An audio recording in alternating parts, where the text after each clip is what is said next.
appearance of a cockroach. And they also gave him nanobiology, which is a good side thing. This gives him a whole bunch of special attributes. He has superhuman strength, stamina, agility, and a top speed of 150 miles per hour. He is triple jointed, can reroute pain, has hallucinogenic saliva, telepathy, he has mental control over his body, can wall crawl, has super hearing, and can reach faster than light speeds while flying. Is it insane that this even happens? Yes, but it does. Now, while he is more commonly known as a Marvel boy, when he was in our 616 universe, the Skrull Captain Marvel, Knurr, I think is how you pronounce it, inspired Nova to become Captain Marvel, which he did, but as part of Norman Osborn's Dark Avengers before abandoning the team. Number 3, Age of Ultron. In this alternate universe, Ultron has taken over the world, and the superheroes have had to go underground, with their supervillains living under the orders of Ultron in exchange for living their lives more freely. What may surprise most people is that in this universe, Captain Marvel is none other than the boss, Janet Van Dyne. So this comes about when Wolverine, trying to prevent Ultron's creation in the beginning, goes back in time to take out the scientist Hank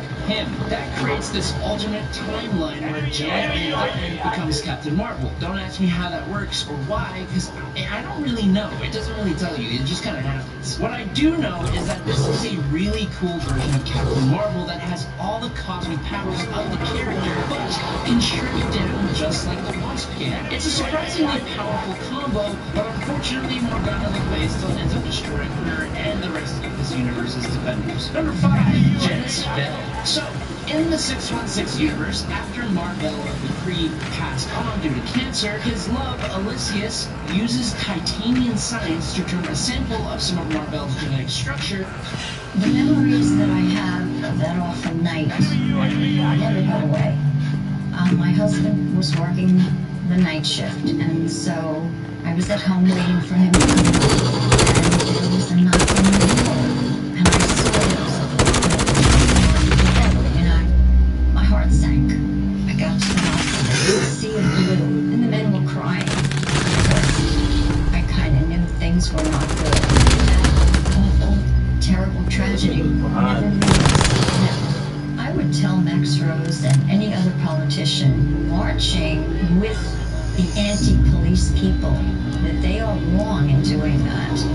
Nicole Maliatakis is a true supporter of the police department. A few years ago, they renamed my street after my husband. And Nicole Maliatakis was the only politician that came that day. And I will never forget that about her. Some days look and feel like before COVID, other days can be a struggle. New York Project Hope offers anonymous free support for all of New York. Take a look at nyprojecthope.org. Here to help.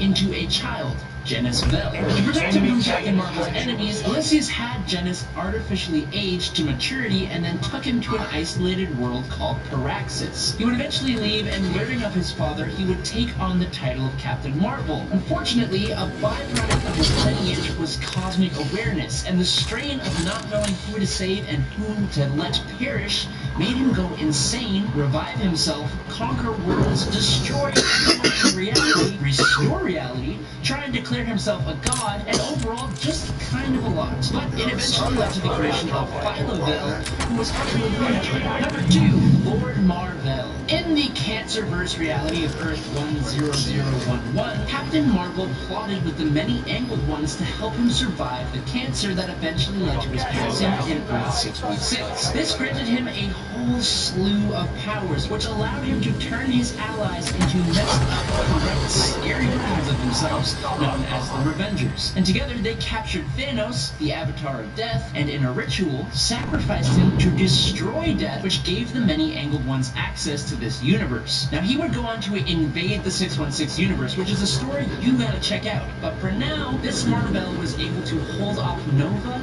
Silver Surfer, and Quasar all at the same time. He could metabolize solar energy to give him even more power. He was cosmically aware, could cast illusions, teleport, and obviously was immortal. Number 1, Universe X. In this universe, Mar-Vell of the Kree is pretty similar to his 616 counterpart, only after passing on, he found himself in the realm of the dead. It's an insane the story, but essentially, Mar-Vell ends up recruiting the other deadlier of the world in a crusade against death itself, all the while being reborn on Earth and collecting powerful artifacts and even destroying the Kree Supreme Intelligence, which bolstered his army in the realm of the dead. Eventually, he defeats both Thanos and Death herself and creates a paradise for the dead in the negative zone. But that creates a whole bunch of problems as he realizes the living can't die now, so he restores them. It's truly insane. Marvel had the powers of eternity. He basically had limitless power, but also for a time he had access to the ultimate nullifier, anti-metal, the Book of the Vishanti, the Dark Code,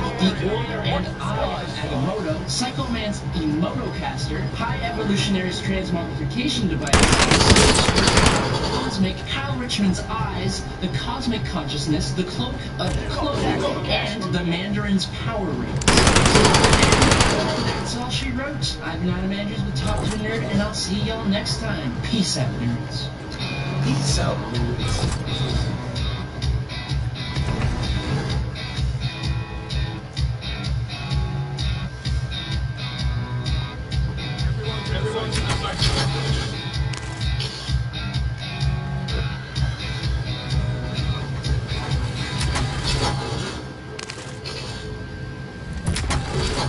With new tools to hone your mix and guided templates to get you started, Persona Studio 1.6 is the production platform for either a beat maker, live performer, podcaster, or recording artist. Studio One Smart Templates will have you up and running in seconds. Find the version that's right for you over at sweetwater.com. Earn 3% cash back on the Saver One student card from Capital One. That means 3% and 3% cash back on point, set, maps. What's in your wallet?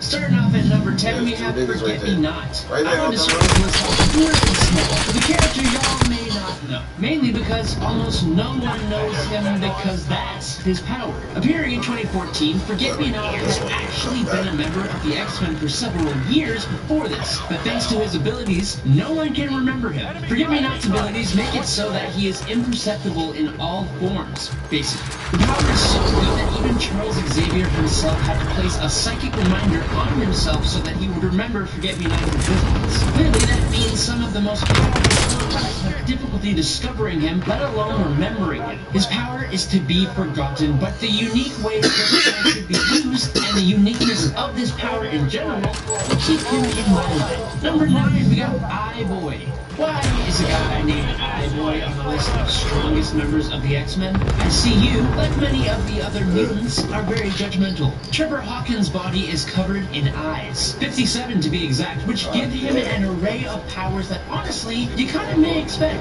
Microscopic, telescopic, X-ray, night, infrared, and thermal vision are all a part of his power list. But he can also detect chemicals, is an excellent marksman, and is skilled in nonverbal communication. He can almost read other people's minds by reading their behaviors and body language. He is an incredible attacks and can read people's histories just by looking at them. He can pinpoint weak spots in machines and people, is able to see electronic signals and night wires, is able to see past illusions and disguises as well as magic waves. He makes an amazing detective in short. On top of all that, he can even pass what he sees onto others, but he has to be physically close enough for it to work. But to top it all off, the craziest and most unexpected power he possesses recently is solar blasts. We don't know how just yet, but Trevor can emit intense bursts of bright and yellow energy and focused beams of extrastellar force that cause sunburns and radiation poisoning. Coming in at number 8, it's Gwenpool.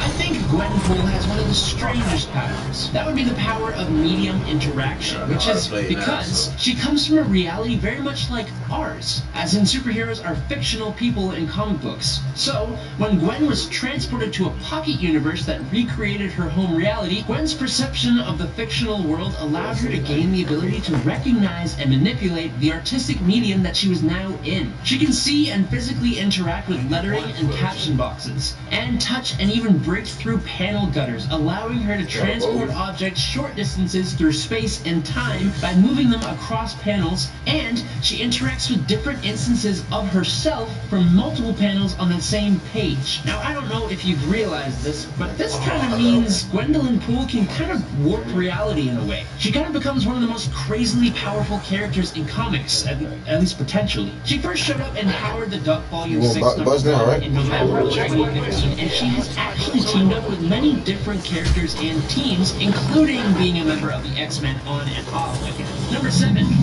Laura Kinney. I know, she isn't really new as a character, but Laura Kinney, or X-23, has become the all-new Wolverine, and that is relatively new. She officially joined the X-Men as this Wolverine at the Hellfire Gala in 2021. There are a few characters with powers similar to Wolverine, and there are even a few who are clones of Laura herself. But of all these characters, Laura is certainly the best and definitely the most fan-loved. Her powers are very similar to Logan's, with her primary mutant power being an accelerated healing factor. And obviously, she also has retractable bone claws, only she has 2 in her forearms and 1 in her foot. Each foot. She was obviously a clone and grew up being made to be a weapon, so of course she has an extremely haunted past. But with Logan as a father figure in her life, she was him, and she even did the same for Gabrielle Kinney, another clone who Laura considers to be her younger sister. She's already done so much, but I just kind of can't wait to see what else she does as Wolverine. Number 6. It's Sync. Everett Thomas isn't a new character by any means, being first introduced in 1994, but when he was under Generation X, he didn't officially land on the team until this newest iteration of X-Men. He was also one of the first mutants resurrected by the Five on Krakoa, due to the fact that his powers could enable him to act as a substitute for any of the Five who might need to tag out. With that said, what are his powers? Synch's powers are known as synchronistic power replication. Synch basically produces this really cool, funkadelic looking aura that allows him to synchronize with other supers in his vicinity, letting him use their powers unless they leave the vicinity. But what's really interesting is that he doesn't need that person to be completely there. So if you had like a tissue sample from a superpowered person, he could sync with that, and it would be enough. Since his resurrection, his powers have been amped up, giving him a limited memory bank of powers he synced with. He became an official base member of the new X-Men team announced at the Hellfire Gala alongside X-Men Volume 5, number 21 in 2022. Number 5. Zorn. Question: what would you do if you and your twin brother developed the mutant ability of having your head become a star? Answer: I honestly don't know how you would still be alive to decide what to do in the first place. Shen Zorn and his twin brother Quan Yin Zorn both developed mutant powers that, in essence, were tiny stars that burned away and replaced their actual heads. They were both isolated, and they both wear super cool-looking iron helmets with power dampeners to contain their power from doing too much damage. Shen is called Zorn with a Z, and his head is technically a black hole. And to keep things not confusing, Quan Yin is also named Zorn, but with an X. Okay, so what the heck can they do with their powers? Well, both of these characters can produce gravitational electromagnetism, which could actually allow them to heal others and use telepathy, and also, really weirdly, somehow allow them to sense when people died and speak using shaking gravitational particles. Zorn, the one with a Z, could suck people into his black hole and even turn his black hole back into a sun. They could also obviously do a lot of damage using the power of a star to burn, blind, and incinerate people. They both became members of the X-Men at different times. X-Zorn was the first in 2002, but he wasn't always good. And his brother, Z-Zorn, joined more than a few years later. Number 4, it's Dupe. First appearing in X-Force number 116 in 2001, Dupe's origin story is kind of hard to explain, because we don't know for a fact what it is. Captain America tells us he was a U.S. Cold War weapons project, and he apparently had some kind of role in the fall of communism. He was originally a member of X-Force until eventually becoming a member of X-Static. For such an unthreatening character, Dupe is surprisingly strong. He has been described as being an extra-dimensional being with a genius-level intellect, bordering on possible omniscience, and he has a large array of psionic powers, one of which includes controlling Russians. He can change his size and shape at will, allowing him to heal wounds and reassemble parts of his body if they have been removed or cut off. He has an incredible level of super strength and durability as well, with an unknown limit, being able to match and overcome Thor in a fight when he was in a weakened state, taking hits from Mjolnir while he did so. He seems to be able to come back from the afterlife, and he also has a pocket dimension inside himself that he can store things in and summon creatures from. He can also completely cross the continents. Duke has defeated the devil all by himself. He is overpowered, and I don't know how anyone loses with him on their team. And at number 3, it's Tempest. Eva Bell first was seen in All New X-Men #1 in 2012, and we also saw her mutant powers manifest. She was out with friends in... Right now, there's a better way to travel, where you can wave goodbye to highway headaches, forget airport hassles, Not playing games like this. and relax on the way to your well-deserved getaway. Plus, it's better for the planet than flying on drive. Not only will you get there with ease, but you'll feel good about it too. Stress-free, greener travels. Just an If Amtrak. he hit you from the whole other side, you don't even know what's going on. Boy, should get into a fight with that boy. The stress and duress of the situation caused her powers to pop off, and she completely froze everyone within a city block of her in time for 20 hours until the X-Men showed up, helped her, and then took her in. She's been referred to as near Omega level with her ability of chronokinesis within a time bubble, meaning she can freeze and slow down time and is one of the best at it in the world. She can also speed up time in the bubble by decades if she chooses to, which is why she is a member of the Five to age up whoever is being resurrected, and she can even time travel. Although she has shown to lose control over this power from time to time, there is no doubt she is and can become more incredibly powerful. Number 2, Elixir. Joshua Foley, otherwise known as Elixir, is a mutant with Omega-level healing abilities. He's incredibly powerful, and while originally was just considered a general threat, he can actually use his powers offensively as well, completely ending lives if he wants to. Using his mutant ability of biokinesis, Elixir is capable of controlling the biological structure of his own and other people's bodies down to the genetic level.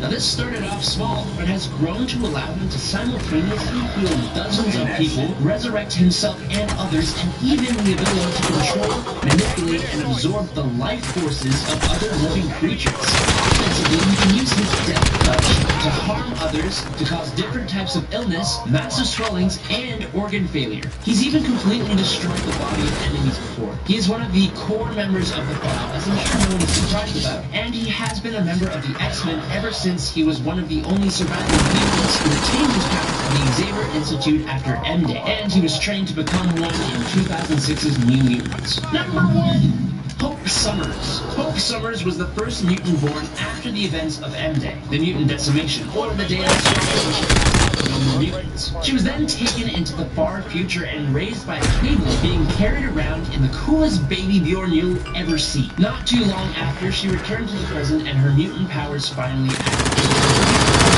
That of Omega-level power manipulation. She can manipulate the powers of other mutants nearby to her, even mimicking their powers, but at full capacity and with complete control over those powers. And she can even take on multiple powers at once, but it is pretty tiring for her to do that. A large part of her role in the Krakoan society is as the leader of the Five, who use their abilities to resurrect the mutants of Krakoa. Her role on the Five specifically is both to boost their powers to their full potential and help them work in synergy with each other perfectly. She also helped terraform Mars alongside Vulcan and Proteus, giving them enough power to actually do it. She is such a cool character, and she first appeared back in X-Men Volume 2, number 205 in 2008, but was a child for much of that until she came of age and joined X-Force and the X-Men. Coming in at number 10, it's Pickles. I think his name alone just made me want to include him on this list. Pickles is what is known as a Banff, a race of demons who are basically little Nightcrawler-like imps, who possess similar attributes and powers as Nightcrawler